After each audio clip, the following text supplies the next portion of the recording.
तो नमस्कार दोस्तों, आज के इस टॉपिक पे हम स्टार्ट करेंगे। जो पेपर 2 है उसका जो ये पार्ट ए है, ठीक है। तो इस वाले टॉपिक को ख़त्म करेंगे और इस वाले टॉपिक में यूनिट 1 से शुरू करेंगे, जिसमें इन तीनों जो पॉइंट्स हैं इसके अंदर जो सब पॉइंट्स हैं उनको ख़त्म करेंगे। इसके बाद फिर जब आगे बढ़ेंगे तो जैसे इस वाले पोर्शन पे पूरा कमीशन का पोर्शन है, और इसके बाद फिर इस वाले पोर्शन पे जैसे यूनिट 4 में जैसा आप देखेंगे कि ये वाला पोर्शन पूरा कमीशन का पोर्शन है, तो इसको एक साथ कर लेंगे। तो इस हिसाब से आगे बढ़ेंगे तो टॉपिक समझ में भी आएगा और यूनिट भी क्लियर होती जाएंगी। और बहुत छोटी छोटी यूनिट है तो बहुत ज़्यादा लोड लेने की ज़रूरत भी नहीं है, तो आसान तरीके से ये हो जाएगा। तो यूनिट 1 करते हैं, फिर यूनिट 2, फिर ऐसे सो और आगे बढ़ते रहेंगे। ठीक है, तो स्टार्ट करते हैं।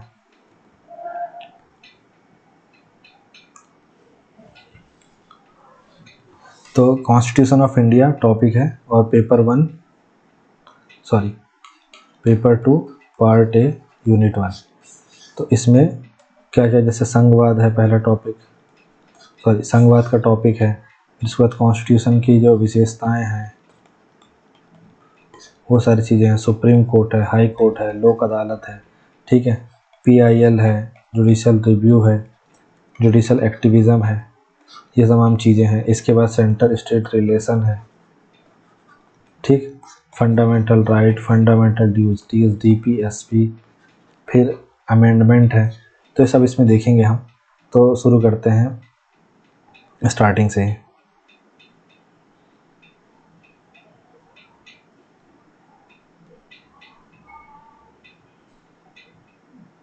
देखिए, जैसे भारत का संविधान, ठीक है, तो इसके गठन के मुख्य बिंदु, ये सब चीज़ें इसमें देखेंगे। तो इसमें सबसे पहले चीज़ देखिए, संविधान सभा का गठन। देखिए, जब क्या हुआ, जब 1942 में क्विट इंडिया मूवमेंट हुआ तो इन्होंने बोला कि जब वर्ल्ड वॉर सेकेंड ख़त्म हो जाएगा इसके बाद हम क्या करेंगे, एक कॉन्स्टिट्यूशन असेंबली बनाएंगे, ठीक है, इन सब की बात बोली। साथ ही में इन्होंने तब भी डोमिनियन स्टेटस देने की बात करी। तो इंडिया ने इस डोमिनियन स्टेटस का नाम सुन के बोला कि भैया इसको तो तुम लेके ही चले जाओ, चाहिए ही नहीं हमको। फिर 1946 में क्या हुआ, फिर वो कैबिनेट मिशन आया आपका।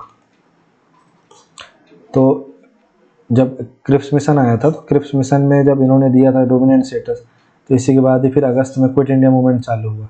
तो फिर जब क्विट इंडिया मूवमेंट ख़त्म हुआ और थोड़ा सा लगभग वो सफल भी रहा, तो फिर जब 1945 में ब्रिटेन में सरकार बदल गई तो उन्होंने बोला कि अब और वर्ल्ड वॉर 2 भी ख़त्म हो गया और फिर यूनाइटेड नेशन का भी फॉर्मेशन हो गया, तो अब कोलोनाइजेशन के लिए जो थी एक गाज गिरने वाली थी इसके ऊपर। तो ब्रिटेन को यह था कि भाई जल्दी से जल्दी यहाँ से मतलब ख़त्म करो और इंडिया को फ्री करो, क्योंकि अब गवर्नमेंट भी जो है वो बदल चुकी थी, लेबर पार्टी की सरकार आ चुकी थी। तो जब कैबिनेट मिशन का गठन किया गया, ठीक, तो कैबिनेट मिशन योजना आई 1946 के तहत। इसमें क्या हुआ कि इस कैबिनेट मिशन के तहत ये किया गया कि भाई इलेक्शन कराए जाएंगे कॉन्स्टिट्यूशन असेंबली के लिए, मतलब इलेक्शन कराए जाएंगे और फिर कॉन्स्टिट्यूशन असेंबली का गठन होगा, ठीक। तो कितने सदस्यों की संख्या निर्धारित की गई, 389। तो विभाजन के बाद जो घटकर 389 रह गए थे, ठीक है। मतलब देखिए 389 थे, 389 में से 292 ब्रिटिश प्रांत से, 4 कमिश्नरी प्रांत से, और फिर जो 93 थे ये देसी रियासतों के थे, ठीक है। और क्या होना था कि हर विधानसभा से, ये देसी रियासत वाले तो अपने यहाँ से सिलेक्ट करके भेजते, पर इनमें क्या होना था, हर विधानसभा से इलेक्शन होता और फिर वो विधानसभा अपने यहाँ सदस्यों को चुनती और फिर वो भेजती कहाँ पे, संविधान सभा में। जैसे राज्यसभा में कैसे जाते हैं, जो हर जैसे मध्य प्रदेश की विधानसभा में 11 सीट है राज्यसभा की, तो जो विधानसभा में 230 लोग हैं, ये 230 लोग, इन 11 लोगों, जैसे मान लीजिए 11 में से वर्तमान में 4 सीट के इलेक्शन होना है, तो जो 4 लोग खड़े होंगे उनको वोट देंगे और फिर उनमें से जो सिलेक्ट होगा वो बंदा जा करके रिप्रेजेंट करेगा उस स्टेट को राज्यसभा में। ये सिस्टम चलता। तो ऐसे ही इलेक्शन हुआ संविधान सभा के लिए। तो संविधान सभा का गठन के लिए कैबिनेट मिशन प्लान आया 1946 में। सदस्यों की संख्या 389 निर्धारित की गई संविधान सभा की। फिर पहली बैठक इसकी हुई 9 दिसंबर 1946 को। इसकी अध्यक्षता, अंतरिम अध्यक्ष कौन थे, डॉक्टर सच्चिदानंद सिन्हा। फिर बाद में इसके 11 दिसंबर को 1946 को डॉक्टर राजेंद्र प्रसाद क्या बन गए, स्थायी अध्यक्ष बन गए। फिर प्रारूप समिति का गठन हुआ। प्रारूप समिति का जो गठन हुआ वो 29 अगस्त 1947 को हुआ। किस लिए हुआ कि अब जैसे मान लीजिए कि आपने लेट सपोज जैसे कोई किताब लिखता है, तो कोई किताब लिखता है तो क्या करता है, पहले वो उसको मोटा माटी लिख देता है पूरा, ठीक है। उसके बाद फिर वो एक क्रोनोलॉजी जमाता है, किस चैप्टर के बाद इस चैप्टर आएगा। फिर वो ड्राफ्टिंग के लिए भेजता है, तो जब ड्राफ्टिंग के लिए भेजता है तो उसमें स्पेलिंग मिस्टेक, वर्ड कुछ ऐसे अननेसेसरी वर्ड ऐड हैं, ये सब चीज़ों की ड्राफ्टिंग होती है, ठीक है। ये सब छांटा बीना जाता है। तो यही काम जो था प्रारूप समिति को करना था, ठीक है। इसे मसौदा समिति, पांडुलेखन समिति, ड्राफ्ट समिति, प्रारूप समिति सब बोलते हैं। इसमें 1+6 मेंबर थे, मतलब टोटल 7 मेंबर थे, ठीक है। अध्यक्ष थे इसके डॉक्टर भीमराव अम्बेडकर, और 6 अन्य सदस्य जो थे उसमें मोहम्मद सादुल्ला, ठीक है, और आपका एन गोपालस्वामी अयंगर, फिर माधव राव, ठीक है, कृष्णामाचारी, ऐसे करके 6 लोग थे। उन 6 में से एक मोहम्मद सादुल्ला थे, बाकी जितने और 5 है ना उनके सब के नाम में आपको कृष्ण, गोपाल, माधव यही देखने को मिलेगा, ठीक है। फिर अगला देखिए, प्रारूप समिति के सदस्यों की संख्या अध्यक्ष सहित 7 थी, ठीक है। फिर आयोजित बैठकों की संख्या कितनी थी, तो 2 वर्ष 11 महीने 18 दिन में 11 सत्र आयोजित हुए और संविधान पूरा हुआ। अंतिम मसौदा आपका 26 जनवरी 1949 को अपनाया गया था, और इसमें यह हुआ था कि कुछ जैसे आर्टिकल 5 से 11, ठीक है, और आर्टिकल 60 ऐसे करके कुछ आर्टिकल जो थे उसी दिन स्वीकार लिए गए थे, बाकी को 26 जनवरी 1950 को लागू करने के लिए रखा गया था, ठीक है। तो फाइनली 26 जनवरी 1950 को पूरे तरीके से लागू हो गया। परिणाम, भारतीय संविधान दुनिया का सबसे लंबा लिखित संविधान बन गया, जिसने लोकतंत्र, न्याय और समानता सुनिश्चित की। इसके बाद आप देखेंगे कि भारतीय संविधान की मुख्य विशेषताएं। तो अब आते हैं भारतीय संविधान की जो मुख्य विशेषताएं हैं वो क्या क्या थी। तो क्या क्या है, अभी जैसे सबसे लंबा लिखित संविधान है, कैसे है कि कानूनी, प्रशासनिक, राजनीतिक सही पहलुओं को विस्तार से जोड़ा है। शुरू में इसमें 395 अनुच्छेद थे, ठीक है। अब 395 आर्टिकल प्लस इसमें अभी तक कितने संशोधन हो चुके हैं, 108, ठीक है। 108 नहीं, 106 हो चुके हैं ना, ठीक है। अभी 106 को जोड़ दीजिए आप, तो मान लीजिए इतने 500 के आसपास तो आर्टिकल ही हैं, ठीक है। फिर दूसरा, कठोरता और लचीलेपन का मिश्रण है। कैसे है कि छोटे, मतलब इसमें से कुछ चीज़ें माइनस भी हुई हैं, तो मोटा माटी आप 450 प्लस के आस कुछ संशोधन से कुछ चीज़ें हटाई भी गई हैं। फिर कठोरता और लचीलेपन का मिश्रण, कैसे, जैसे छोटे बदलाव के लिए आसान संशोधन है, नाम बदलना है, किसी राज्य को विभाजित करना है, 2 राज्य बनाने हैं, ठीक है। इसके अलावा जैसे आपको फिर और क्या करना है, जैसे कि वेतन बढ़ाना है और सदस्यों की संख्या बढ़ानी है, किसमें, हाई कोर्ट वगैरह में, सुप्रीम कोर्ट वगैरह में, तो ये इसके लिए आसान है। लेकिन जैसे संघात्मक ढांचा बदलने की जहाँ बात आएगी, ठीक है, तो वहाँ पे ये कठोर हो जाता है। जैसे जीएसटी एक्ट 2016 आसानी से पारित हो गया, जबकि अनुच्छेद 368 में सख्त बदलाव की मांग की गई। फिर संसदीय प्रणाली है, कैसे है, विधायिका के प्रति जो है कार्यपालिका की सामूहिक जिम्मेदारी सुनिश्चित होती है। प्रधानमंत्री लोकसभा के प्रति जवाबदेह होता है, जो सांसद होते हैं वे लोकसभा के प्रति जवाबदेह होते हैं। एकात्मक विशेषताओं के साथ संघीय संरचना। अब कुछ एकात्मक विशेषताएं हैं, जैसे कि एकात्मक विशेषता में आप देखिए कि एकीकृत न्यायपालिका है, और वहीं संघात्मक में देखिए कि स्वतंत्र न्यायपालिका है, ठीक है। राज्यपाल जो है वो राष्ट्रपति से, मतलब राष्ट्रपति का एजेंट बन के रहता है, ये भी एकात्मक विशेषता है, ठीक है। फिर आप देखेंगे कि आपातकाल का प्रावधान है। तो तमाम चीज़ें क्या दिखाती हैं, अच्छा, एकल नागरिकता है, ये दिखाता है कि ये मतलब कैसा एकात्मक संविधान है, ठीक है। फिर इसके बाद सभी राज्यों के लिखित संविधान है, लेकिन संघात्मक चीज दिखाती है कि लिखित संविधान है। अब 1975 के आपातकाल ने केंद्र के नियंत्रण को मजबूत किया, ठीक है। तो एकात्मक विशेषता का यहाँ पे एक अच्छा उदाहरण आपको दिखेगा।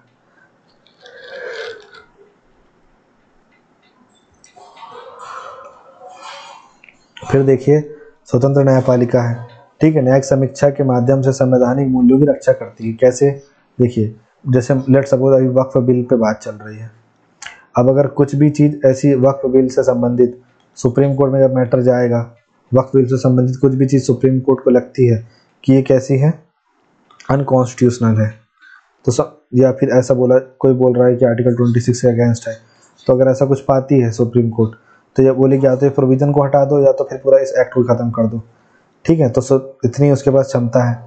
फिर जैसे केशवानंद भारती मामले में मूल संरचना का उसने सिद्धांत दिया, तो ये सब उसके पास स्वतंत्रता है सब चीज़ों की। फिर फंडामेंटल राइट, तो नागरिक स्वतंत्रता और राज्य की ज्यादतियों से सुरक्षा सुनिश्चित करता है। उदाहरण, समानता का अधिकार जो है भेदभाव को रोकता है। ठीक, फिर ऐसे मतलब 14 से 18, फिर 19 से 21, फिर 22 से 24, फिर आपका 25 से 28, फिर 29, 30, फिर 32। सब मौलिक अधिकार क्या है? ये आपकी समानता बना रहा है, ये स्वतंत्रता का अधिकार सुनिश्चित कर रहा है, ये आपको शोषण से बचा रहा है, ये आपके धर्म को सुरक्षित रख रहा है, ये अल्पसंख्यकों के लिए या फिर जिनकी भाषा संस्कृति अल्पसंख्यक हो गई है उनके लिए। फिर अगर आपके अधिकारों की रक्षा नहीं हो रही तो सीधे सुप्रीम कोर्ट जाओ 32 के तहत, ये सब चीज़ सुनिश्चित कर रहा है। फिर उसके बाद राज्य की नीति नीति सिद्धांत है कि राज्य को निर्देश देता है कि सामाजिक और आर्थिक न्याय को बढ़ावा देने में सरकार का मार्गदर्शन करे। जैसे मातृत्व लाभ अधिनियम डीपीएसपी के साथ संरक्षित है।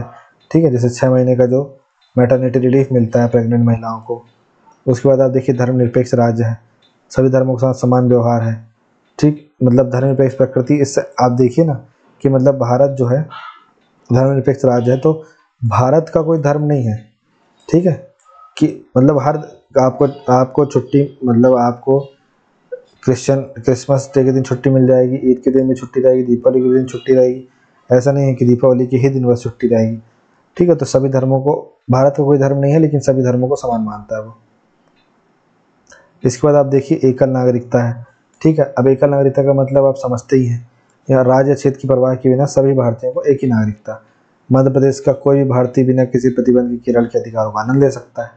ऐसा नहीं कि केरल में कुछ अलग लॉ है, ठीक है, जो मध्य प्रदेश के आदमी को वहाँ रोक सकता है।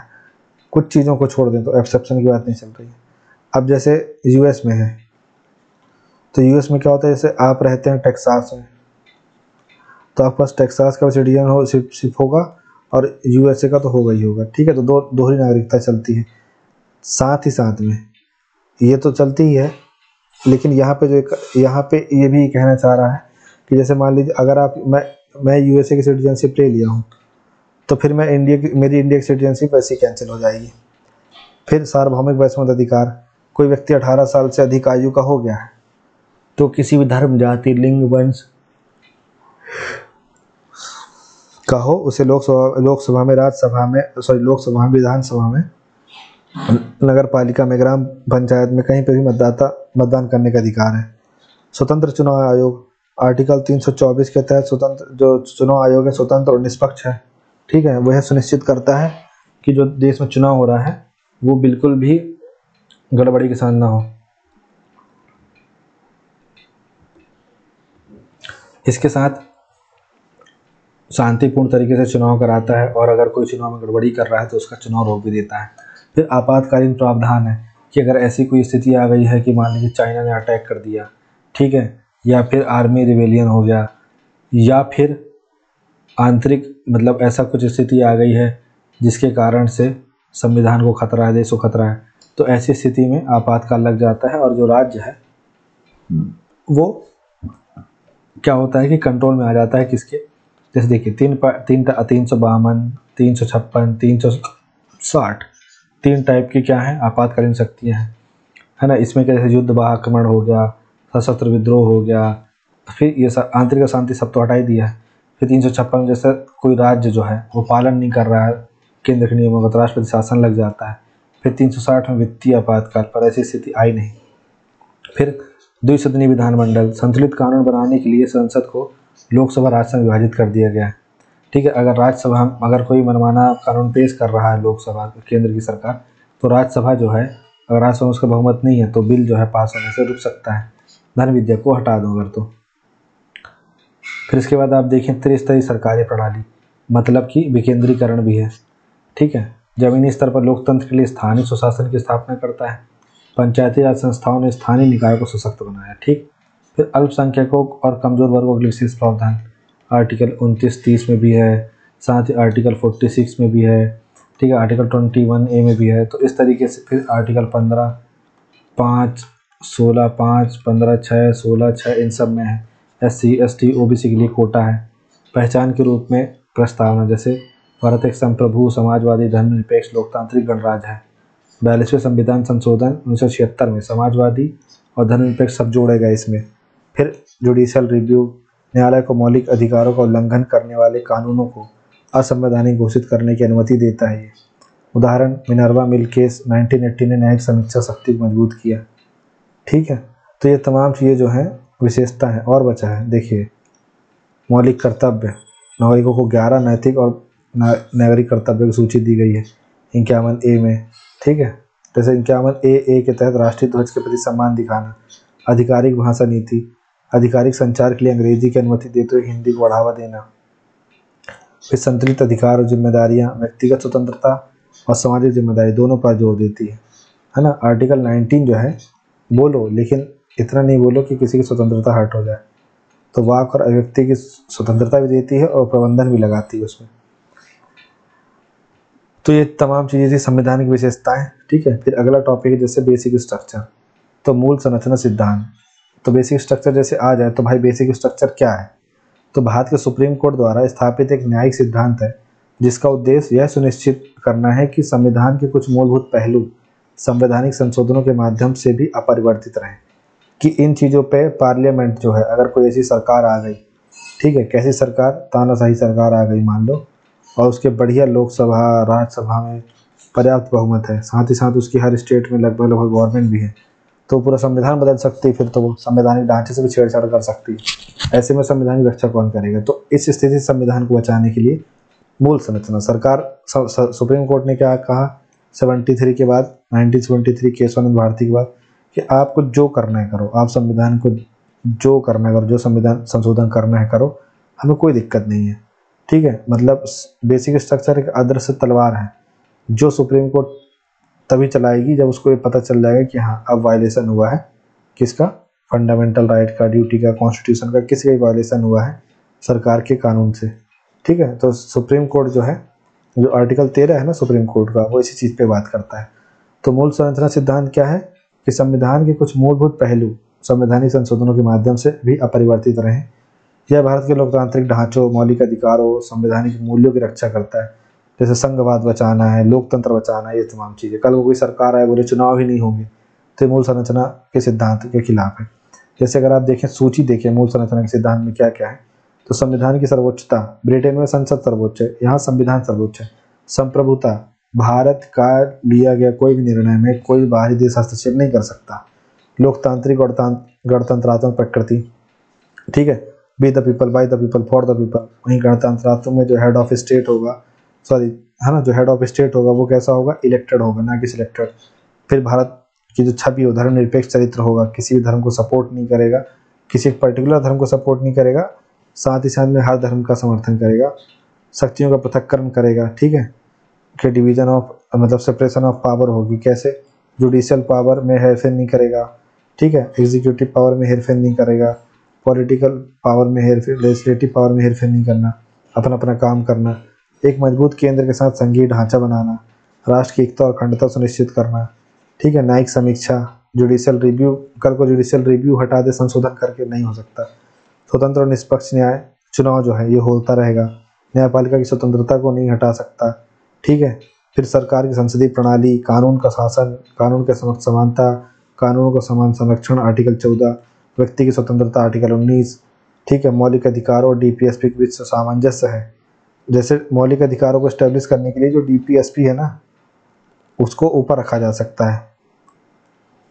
फिर कल्याणकारी राज्य स्टैब्लिश करना, सोशल और इकोनॉमिकल जस्टिस देना, आर्टिकल 136, 141, 142 के तहत सुप्रीम कोर्ट की शक्तियां, आर्टिकल 226 और 227 के तहत जुडिशियल रिव्यू की शक्ति, प्रस्तावना के मूल। ठीक है, तो ये तमाम चीज़ें जो है, इसको आप एक बार देख लीजिएगा, 8-10 याद कर लीजिएगा, बस हो गया।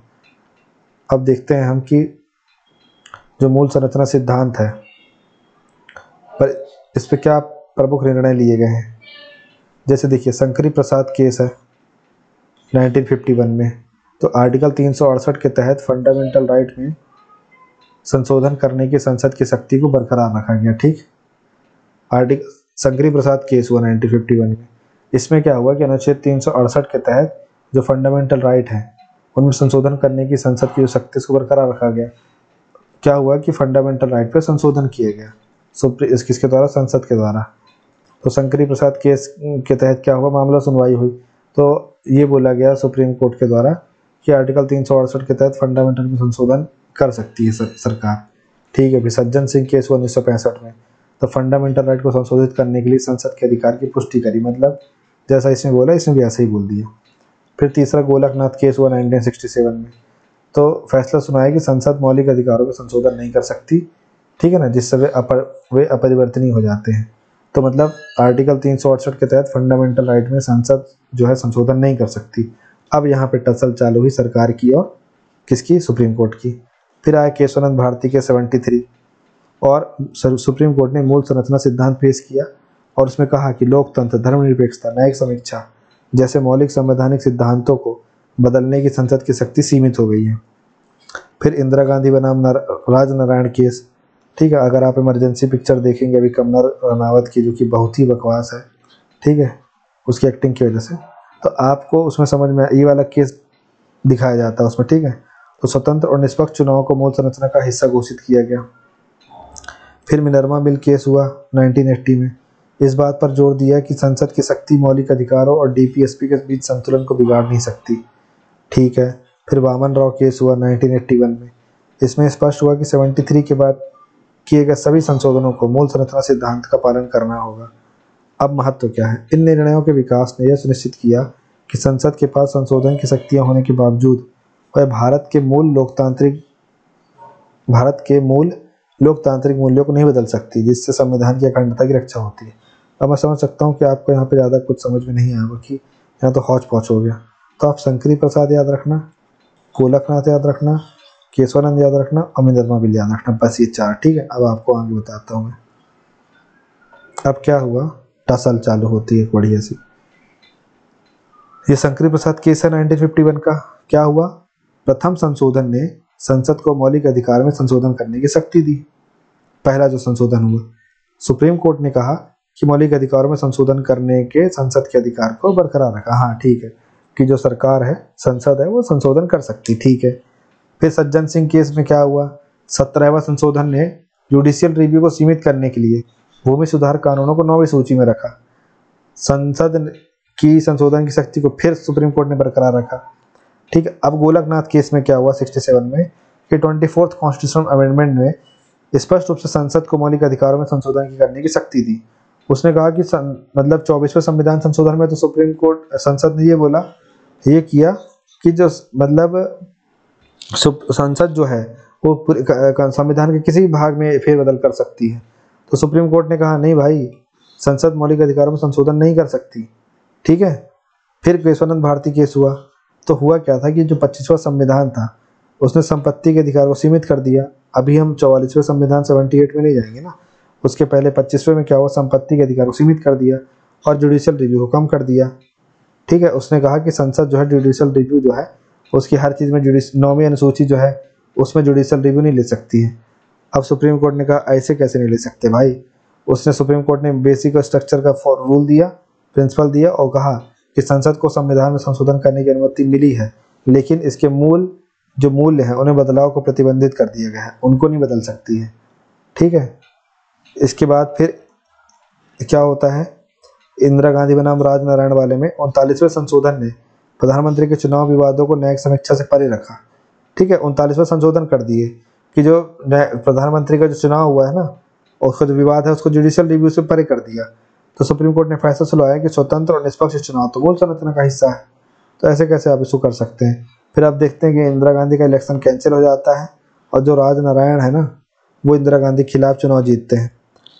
मिनर्वा मिल केस 1980, 42वें संविधान संशोधन ने जुडिशियल रिव्यू को सीमित करके संसद की शक्ति को विस्तार करने की कोशिश की और कहा कि संसद चाहे तो पूरा संविधान पलट सकती है, ठीक है, और उसका कोई जुडिशियल रिव्यू नहीं होगा। तो सुप्रीम कोर्ट ने कहा ऐसे कैसे भाई, ठीक है, ऐसे कैसे होगा, मौलिक अधिकारों और डीपीएसपी के बीच संतुलन जो है वो बना रहेगा, उसको नहीं बदल सकते आप, ठीक है। तब जाके सुप्रीम कोर्ट संसद ठंडाई। फिर सुप्रीम कोर्ट ने फैसला सुनाया अपना वामन राव केस वाले में, फिर से रिपीट किया कि 24 अप्रैल 1973 के बाद सभी संशोधनों को मूल संरचना सिद्धांत का पालन करना होगा और हर एक चीज़ का जुडिशियल रिव्यू हो सकता है, ठीक है। तो ये है आपका मूल संरचना सिद्धांत भाई साहब, ठीक है। फिर ये आप इसको और एग्जांपल जैसे देखिए कि इसमें वाला एग्जांपल देखिए, जैसे NJAC केस है ना, 99 कॉन्स्टिट्यूशनल अमेंडमेंट हुआ, तो न्यायिक नियुक्तियों के लिए NJAC national judicially appoint commission बनाया गया, इसकी शुरुआत हुई। तो सुप्रीम कोर्ट ने न्यायिक स्वतंत्रता को मूल संरचना का हिस्सा घोषित करते हुए NJAC को रद्द कर दिया, नल एंड वॉयलेट कर दिया। निष्कर्ष, सुप्रीम कोर्ट ने मूल संरचना सिद्धांत को कायम रखते हुए संवैधानिक मूल्यों की लगातार रक्षा की, यह सुनिश्चित करते हुए कि संशोधन करने की संसद की शक्ति भारत के लोकतंत्र, धर्मनिरपेक्षता या न्याय स्वतंत्रता से समझौता नहीं करती है, ठीक है। अब आगे बढ़ते हैं, ठीक है। अब इसमें अगला टॉपिक है अपना संशोधन, ठीक है। तो इसको देखते हैं।